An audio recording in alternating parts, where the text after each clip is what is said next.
Specific heat capacity. आता हा topic 11th स्टँडर्डमध्ये आपण पाहिलेला आहे. थर्मल प्रॉपर्टीज ऑफ मॅटर याच्यात आपण ते पाहिलेलं आहे.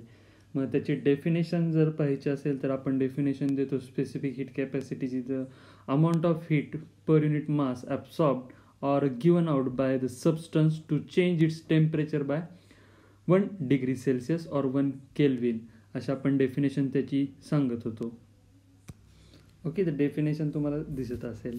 समजा आता आपण जे काय गॅस कन्सिडर केलेला असेल किंवा आपण जो काय कंटेनर असेल त्यात जे मॉलिक्युल्स असतील त्याचं जर टेम्परेचर आपण 1 डिग्रीने म्हणजे हा जरी स्मॉल चेंज असेल तरी त्या स्मॉल टेम्परेचर चेंजमुळे व्हॉल्यूम आणि प्रेशर या दोन्ही क्वांटिटीमध्ये आपल्याला चेंज पाहायला मिळतो. म्हणूनच आपण 11th स्टँडर्डमध्ये त्याचे 2 स्पेसिफिक हीट कॉन्स्टंट पाहिलेले होते. मग ते स्पेसिफिक हीट कॉन्स्टंट पण मी तुम्हाला सांगून देतो. मी थोडक्यात इथं तुम्हाला सांगतो म्हणजे टेम्परेचर चेंजेस.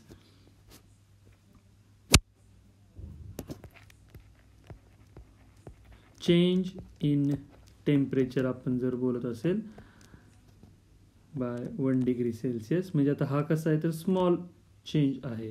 हा स्मॉल चेंज जरी असेल तरी त्यामुळं जो काही चेंज आपल्याला मिळतो प्रेशर आणि व्हॉल्यूममध्ये त्यामुळं 2 कॉन्स्टंट आपण घेतोय. Change in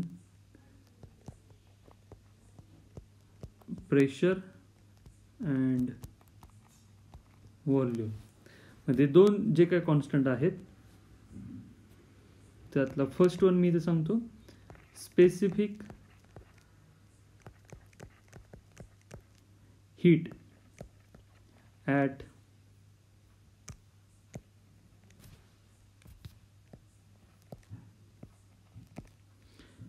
constant volume.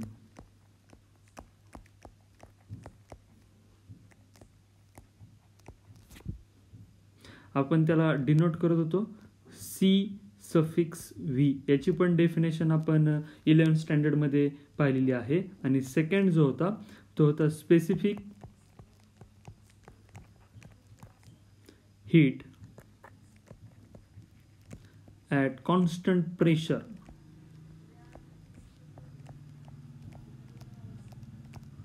आणि तो आपण डिनोट करत होतो C suffix P.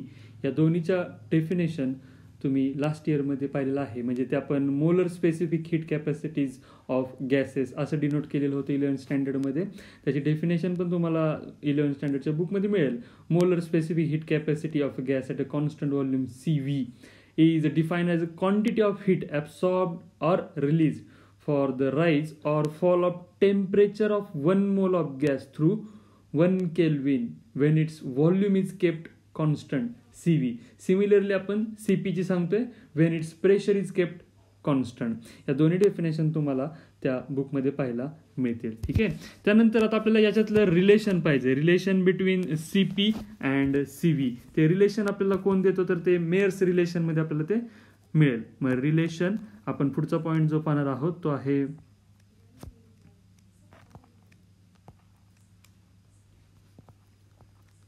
Relation between CP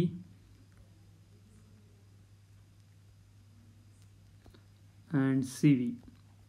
हे रिलेशन आपण मेयर्स रिलेशनमध्ये पाहणार आहोत. तो आपला नेक्स्ट. Okay, Mayer's relation. आता मेयर्स रिलेशनमध्ये आपण इथं परत आयडियल गॅस कन्सिडर करतोय. मी इथं कन्सिडर करतोय 1 mole of ideal gas.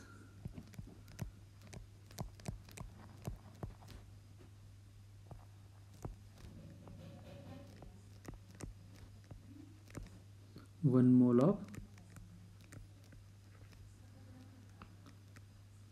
Ideal gas. Okay. त्याच्यात प्रेशर व्हॉल्यूम आणि टेम्परेचर आपण डिनोट करतो PVT ने. आता मी फर्स्ट कंडिशन त्यातली बघतो. म्हणजे फर्स्ट म्हणजे काय म्हणतोय की मी at a constant volume and constant pressure मला दोन्ही फाइंड आउट करायचे आहेत. मग मी तर गॅस जो कन्सिडर केलेला आहे तो गॅस जो आहे तो गॅस मी हीट करतोय. आता हीट जी काय प्रोव्हाइड केली जाते ती स्मॉल हीट असेल. आता ज्यावेळेस मी हीट प्रोव्हाइड करेन त्यावेळेस काय होईल टेम्परेचर चेंज होईल आणि ते टेम्परेचर राईज जे असेल ते टेम्परेचर राईज मी डिनोट करतोय dt, कारण स्मॉल चेंज आहे म्हणून मी त्याला dt म्हणतोय. ज्यावेळेस टेम्परेचर चेंज होईल त्यावेळेस व्हॉल्यूम आणि प्रेशर याच्यातलं काहीतरी चेंज होणार आहे, पण मी या कंडिशनमध्ये काय ठेवतोय, व्हॉल्यूम ठेवतोय कॉन्स्टंट, ॲट कॉन्स्टंट व्हॉल्यूम म्हणतो, ॲट कॉन्स्टंट व्हॉल्यूम. ओके. ज्यावेळेस मी व्हॉल्यूम कॉन्स्टंट ठेवतो त्यावेळेस पिस्टन जो असतो, म्हणजे मी एखादा कंटेनर जर कन्सिडर केला, या टाईपचा कंटेनर आहे, या कंटेनरमध्ये मी असं काहीतरी इथं पिस्टन जॉईन करत असेल. ओके. हा जो काही पिस्टन आहे तो पिस्टन जर म्हणजे व्हॉल्यूम जर कॉन्स्टंट होत असेल तर या पिस्टनची मुवमेंट आपल्याला इथं पाहता येत नाही, कारण व्हॉल्यूम कॉन्स्टंट आहे, म्हणजे पिस्टन अप डाऊन कुठल्याही साईडला मूव्ह होणार नाही. त्यामुळं ॲट अ कॉन्स्टंट व्हॉल्यूम जर मी म्हणत असेल तर पिस्टन मूव्ह होणार नाही. मग जी काय अमाऊंट तुम्ही त्या 1 मोल म्हणजे या कंटेनरमध्ये जो काही गॅस आहे त्या गॅसमध्ये जे काय अमाऊंट असेल म्हणजे गॅसची, त्याला जी काही हीट तुम्ही प्रोव्हाइड केलेली आहे ती हीट जी आहे ती हीट कुठल्या फॉर्ममध्ये असेल तर ती मी हीट लिहितो dQ1. ती यूज कुठं केली जात असेल तर ती यूज केली जाते बघा इंटरनल एनर्जीच्या चेंजसाठी. म्हणजे या गॅसचे जे काही मॉलिक्युल आहेत त्याची इंटरनल एनर्जी चेंज होते. कशामुळं? जी तुम्ही हीट त्याला प्रोव्हाइड केलेली आहे त्यामुळं इंटरनल एनर्जी चेंज होते, आणि इंटरनल एनर्जी आपण डिनोट करतोय DE. Okay. Small change in internal energy. आता व्हॉल्यूम जर कॉन्स्टंट आहे, पिस्टन जर मूव्ह होत नसेल तर नक्कीच इथं वर्क डन होत नाही. म्हणजे व्हॉल्यूम कॉन्स्टंट आहे म्हणून मी इथं काय लिहितो, volume constant, so no work is done, no work done असं मी इथं लिहितो. मग याच्यावरून मी इक्वेशन जर लिहिलं तर इक्वेशन काय येईल बघा, dQ1 म्हणजे जी काही तुम्ही हीट प्रोव्हाइड केलेली आहे ती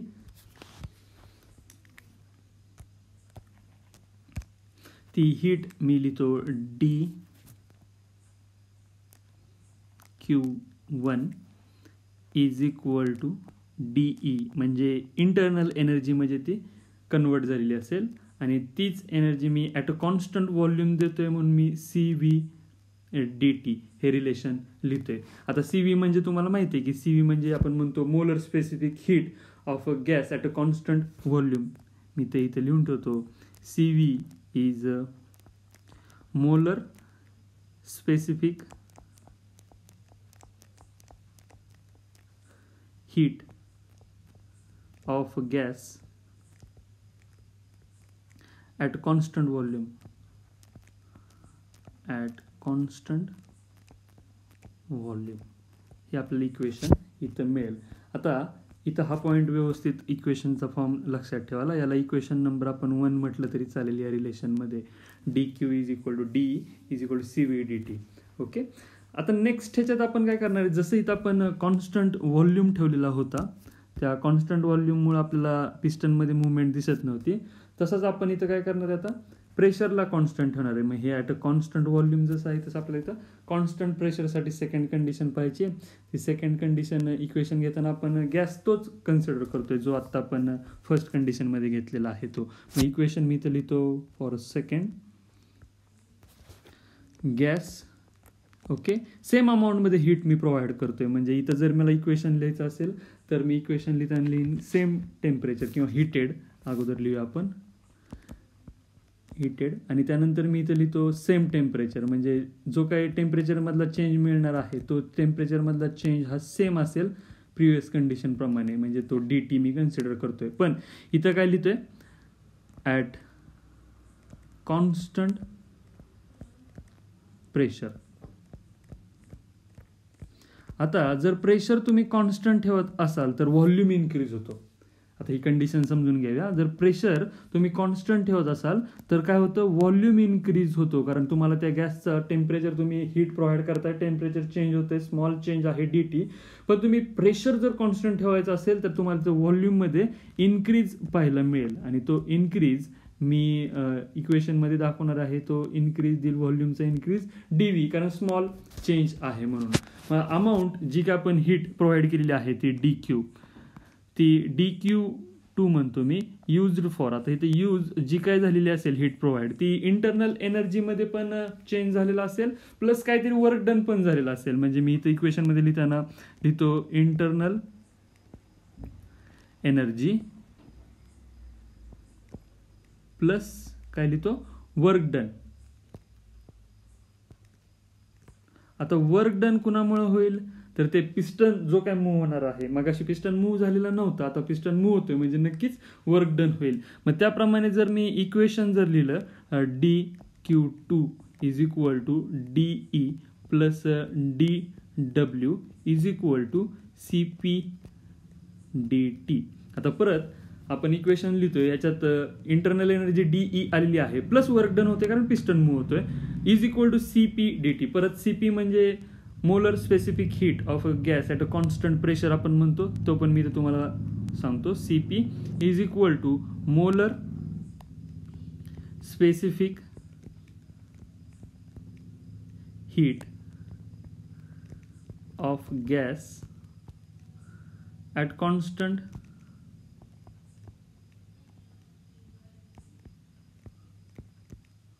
प्रेशर. ओके. पण यातलं म्हणजे या रिलेशन मधलं, आता आपण याला सेकंड इक्वेशन जरी म्हटलं डेरिव्हेशनचं तरी चालेल कारण रिलेशन आपण फाइंड आउट करतोय. याच्यात हा जो काही DE आहे तो आपल्याला ऑलरेडी माहित आहे, DE is equal to CV dt. म्हणून मी इक्वेशन मध्ये काय लिहितो, बट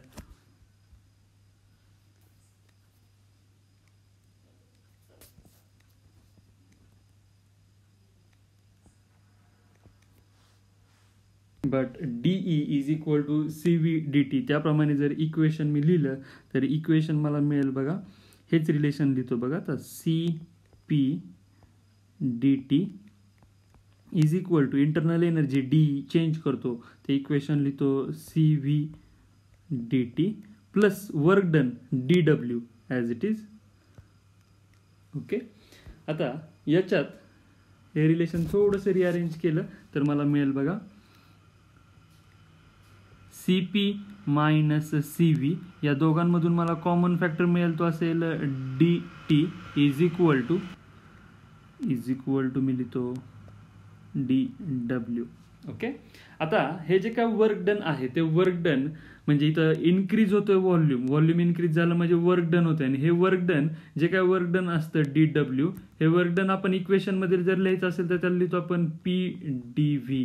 मग त्याने जर मी इक्वेशन रिप्लेस केलं तर हे इक्वेशन मला मिळेल बघा CP minus CV dt is equal to work done जे आहे ते असेल PdV. ओके. हे रिलेशन मला इथं मिळेल. या इक्वेशन मध्ये CP minus CV dt is equal to PdV. याच्यात जर मी 1 मोल ऑफ गॅस म्हणजे आयडियल गॅसची कंडिशन जर पाहिली तर बघा मी इथं काय करतो, फॉर 1 मोल ऑफ गॅस हे जर इक्वेशन लिहिलं तर इक्वेशन काय होईल, PV इज इक्वल टू मला लिहावं लागेल RT. आपण आयडियल गॅसचं इक्वेशन काय लिहितो, PV is equal to nRT, पण आपण कन्सिडर करत असताना गॅस कितीचा केलाय, 1 मोलचा केला, त्यामुळे n ची व्हॅल्यू काय असेल 1 असेल. त्याच्यावरून मी जर चेंज जर पाहिला तर इक्वेशन मध्ये व्हॉल्यूम आणि टेम्परेचर याच्यातला चेंज जो आहे तो स्मॉल चेंज आहे, म्हणून मी इक्वेशन मध्ये असं लिहू शकतो PdV is equal to RdT, म्हणजे स्मॉल चेंज इन व्हॉल्यूम आणि स्मॉल चेंज इन टेम्परेचर. पण प्रेशर इथं काय आहे, कॉन्स्टंट आहे, ते पण इथं लक्षात ठेवायचं, प्रेशर कॉन्स्टंट आहे. मग त्याप्रमाणे हे जर इक्वेशन इथं जर मी व्हॅल्यू पुट केली कुठे इक्वेशन मध्ये, या इक्वेशन मध्ये जर ती व्हॅल्यू पुट केली PdV is equal to RdT, हे इक्वेशन मी जर पुट केलं तर मला काय मिळते बघा, CP minus CV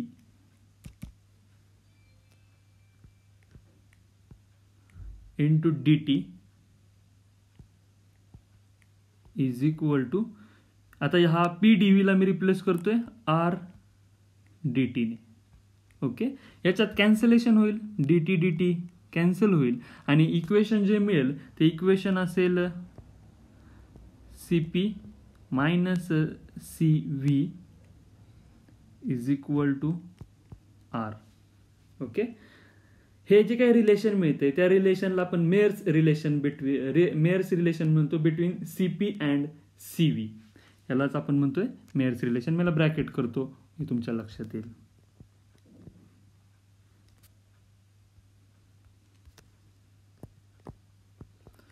this is Mayer's relation. Okay. त्यानंतर हेच रिलेशन थोडंसं त्यांनी मॉडिफाय केलेलं आहे. का केलेलं आहे? म्हणजे सेम युनिट येण्यासाठी केलेलं आहे. कारण तुम्ही जी काही हीट सप्लाय करता ती हीट असते म्हणजे मेजर केली जाते कॅलरीजमध्ये आणि वर्क डन जे होतं ते होतं जूलमध्ये. मग त्या दोघांचं सेम युनिट यावं म्हणून हे इक्वेशन थोडंसं ते रिअरेंज करतायत. ते इक्वेशन तुम्हाला बुकमध्ये पण पाहायला मिळेल बा. CP minus CV is equal to R जे आहे त्याला डिवाइड करतायत डिवाइड बाय जे. आता जे हा मेकॅनिकल इक्विव्हॅलंट ऑफ हीट त्यांनी म्हटलेला आहे. आणि आपण CP आणि CV हे रिलेशन असं पण यूज करू शकतो. म्हणजे CP ला आपण लिहितो m0 SP आणि CV ला लिहितोय आपण m0 SV. ओके. याच्यात m0 म्हणजे molar mass of the gas आहे आणि SP आणि SV म्हणजे हे जे दिसत आहेत ते प्रिन्सिपल ऑफ स्पेसिफिक हीट आपण म्हणतोय. मग त्याच्यावरून ते रिलेशन फाइंड आउट करतायत. हे रिलेशन आपल्याला असं काहीतरी मिळेल m0 SP minus m0 SV is equal to R by J. त्याच्यातून ते इक्वेशन मिळेल ते असेल SP minus SV is equal to R upon J m0. हे जे रिलेशन मिळते याच्यावरती त्यांनी काही प्रॉब्लेम्स पण आपल्याला बुकमध्ये सॉल्व्ह करून दिलेले आहेत. ते प्रॉब्लेम्स तुम्ही पाहून घ्या. ओके.